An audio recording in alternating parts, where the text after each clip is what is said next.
What's going on, guys, and welcome back to another episode of Career Mode. This is episode number 56 and we start today's episode off with a game against Rosenborg here in the Europa League. It is our final game in the group stage, and of course I did rest pretty much the entire side because I came into this game knowing that qualification was 99% guaranteed. You know what I mean? Sturm Graz, of course, who are sitting below us in third place, they had to win their last game away at top of the table Marseille, and we had to lose, basically. You know, that was the only way Sturm Graz could overtake us, because if we drew this game and Sturm Graz won, we would still qualify due to our head-to-head record being better than Sturm Graz. So with that in mind, I rested the side because I just knew, you know, with Rosenborg sitting fourth as well with no win, it was pretty much 99%, you know, guaranteed. I kind of sort of bigged it up in the last episode because I thought I'd try and make it climatic, but really, like, anyone that knows basic maths would know that it was going to be very, very unlikely for Sturm Graz to qualify and for us to go out.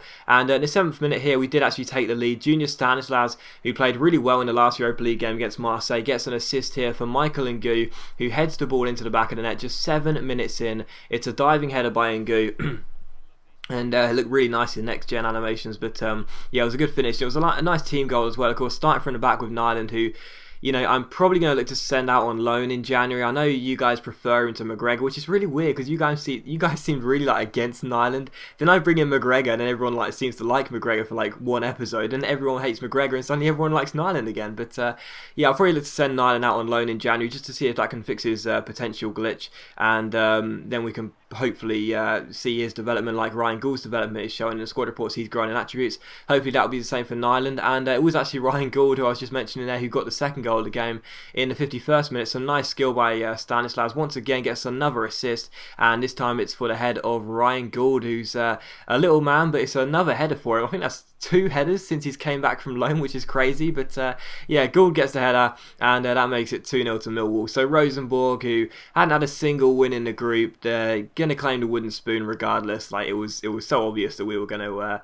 put 2 past them and you know, probably win this game even with a weakened side. So Rosenborg 0, Millwall 2. So regardless of what was happening in France, I was getting no goal updates, but regardless of what was happening, we would still be going through. However, in the 63rd minute, Rosenborg came through. A cross came in towards Nielsen, is that in the centre there, and Rosenborg put themselves back in the game. So 2-1 here with 63 minutes on the clock, and that was a real shame there. A poor goal to concede, and it's 2-1 here. And in the 77th minute, Rosenborg come through again. Mikkelsen plays the ball out wide. Eventually it's to Svensson down the left hand side. He shoots. Nyland parries it only as far as Nielsen again. His first shot is blocked, but the second one comes straight back to him, and he volleys the ball past Nyland. So from 2-0 down, Rosenborg were back on level terms. So I was absolutely furious to throw away 2-goal lead here in Scandinavia. That was so poor. Like, you know, even with a weaker side, we should not be throwing away a 2-goal lead like that. That was really poor. And yeah, Rosenborg were back on level terms, and it was just a shame we couldn't get that ball away, which we really should have done. So 2-2 here, and an injury time. Bill Nielsen is through again, or Billy Nielsen, not sure how you pronounce that, but Nielsen comes through and makes it 3-2 to Rosenborg. So he gets a hat-trick, and Rosenborg claim their first 3 points of the group, their first win, and it comes from being 2-0 down with over an hour played. And we walked off the pitch, and I was in utter disbelief, because that is an embarrassing result. That's just terrible, man. We were 2-0 up and in control of the game for an hour, and then we just had a collapse and lost 3-2. So, of course, as you can see here, Marseille thrashed Sturm Graz. They beat them by 4-0. So we did qualify. We were going to qualify anyway, but it's ridiculous to think that, you know, we lost that game from 2-0 up. So we qualified, and of course we should have been really happy, you know, because 3 games in, things were looking really bleak for us. Now we've qualified. We should probably be sitting there, you know, celebrating basically that we qualified through the group. Instead, I'm sitting there thinking that's just pathetic. That's actually pathetic how we threw away a 2-goal lead. So I was really pissed off about that. We did get almost 2 million for qualifying, which is great, and we also offered McGregor a new 1-year deal. And I know a lot of you guys are going to be sitting there thinking, why are you offering McGregor a new contract? He's been terrible. And again, I'm not really sure why you guys dislike him so much, but there you go. But trust me, I have a plan for this, so just be patient. I've got a plan for it, and you'll see what happens in the next few episodes regarding this.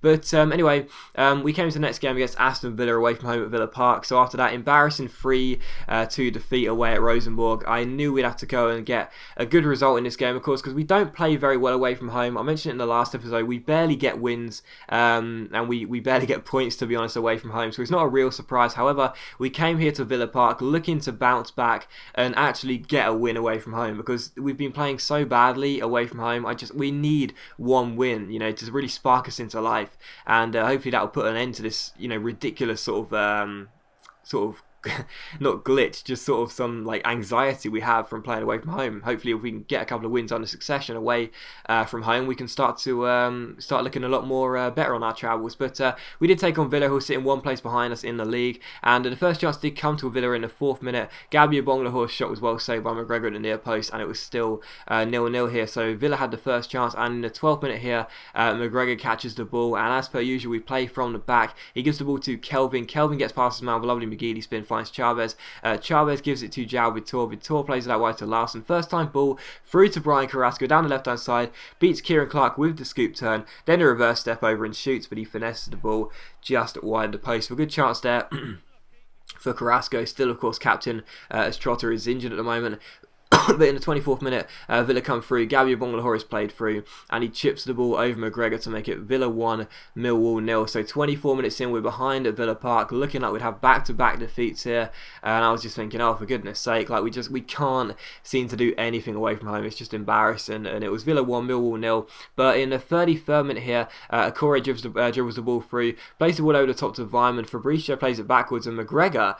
The situation seemed to be completely under control, and McGregor caught the ball and he seemed to handle it outside the area. I tried to run backwards, and yet it was deemed like he went out of the area. So it was a good free kick for Villa and a dangerous opportunity for them. But Gardner's free kick was well saved. Then we played the ball through to Carrasco. Carrasco took on Kieran Clark. He goes down the left-hand side. He hasn't got many players in support, but he's got the pace to go alone. He beats Kieran Clark with the pace. He crosses the ball in towards Chavez, and it's just headed wide the post, and it's actually put wide for a corner there, which I think might have been out for a goal kick, but it was a corner. It was crossed in towards Danny Ings. His header was well saved, and eventually the ball comes to Leao Gutierrez, and our Brazilian centre-back gets the goal to make it Villa 1, Millwall 1. So Gutierrez gets it, and we're back on level terms here. So that's his 3rd goal in a Millwall shirt for our scout future star. Of course, he's still only 18 years old. He is a regular in our first team squad, and like this guy, I'm confident he can grow to a mid-80 to high 80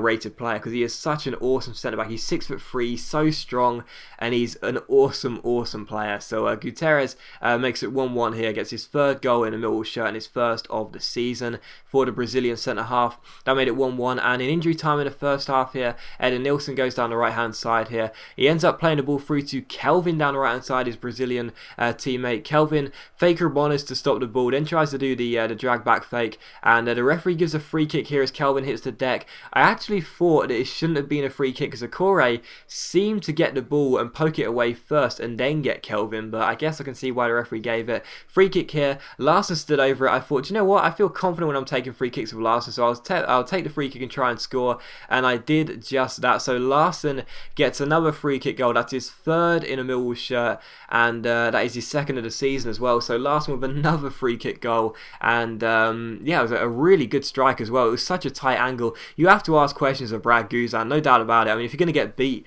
from that tight angle, you're clearly not, you're just not positioned right, basically. And the wall as well didn't help him out really. It didn't jump or anything, but to be honest, I'd expect Guzan to at least have scrambled over there a little bit quicker, but he didn't. But you got to say, praise Larson as well, is the inch perfect accuracy from Larson.